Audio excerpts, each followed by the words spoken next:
গাড়ি তো তারাই বন্ধ করে গেছে, তারাই ব্যাংকে বন্ধ করে রাখছে। মানে কালকের একটা দিন, যে কালকে কত 17 তারিখ না, 17 তারিখ না কালকে 17 তারিখ যে বন্ধর যেটা ঘোষণা, এ তো মানে আওয়ামী লীগের ডাইকে তারা নিজেরাই আইনা মানে করছে, সেই কাজটা করছে। মানে আমরা গাড়ি যে চালাইতে পারবো না, সারা দেশে এমনি গাড়ি বন্ধ থাকবে, সেই গাড়ি বন্ধ তারাই রাখছে। এটা আমাদের কোনো দোষ নেই, কিন্তু কিছু করার নাই। আপনারা দেখেন আমাদের গাড়ি কোনো চলার মতো কোনো গাড়ি আছে কিনা। আমার গ্রামের বাড়ি হচ্ছে বাউফল। আমি ঢাকাতে যাওয়া ধরছিলাম কর্মস্থলে, আমার আজকে অফিস আছে, কিন্তু এই আসার পর থেকে আমি আইসা দেখতেছি যে এই অবস্থা। এখনো আমাদের সাথে আরো লোকজন আসছিল, অনেক লোক আছে, এখন কিভাবে যাবো বুঝতে পারতেছি না। আমার আজকে অফিস আছে, আমি আসছি বাউফল থেকে। এখন তো পুরো হয়রানির ভিতরে পড়ছে একটা।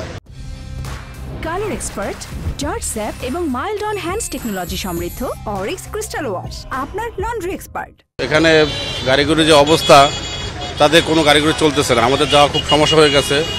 তবে একটা কথাই বলবো যে এই জায়গাটায় যাদের ঘরে একটা শোকেজ আছে বা একটা ড্রেসিং টেবিল আছে, তারা কোনোদিন একটা গাড়ির গ্লাস ভাঙতে পারে না। এটা মানবিক কোনো কাজ না, এতে কোনো বিবেক নাই। এখন তো গাড়ি ঘোড়া পাচ্ছি না, ঠিক মতো যাইতে পারতেছি না ঢাকা। তো গাড়িতে বাসে যাইতে চাইছিলাম, তো পারতেছি না।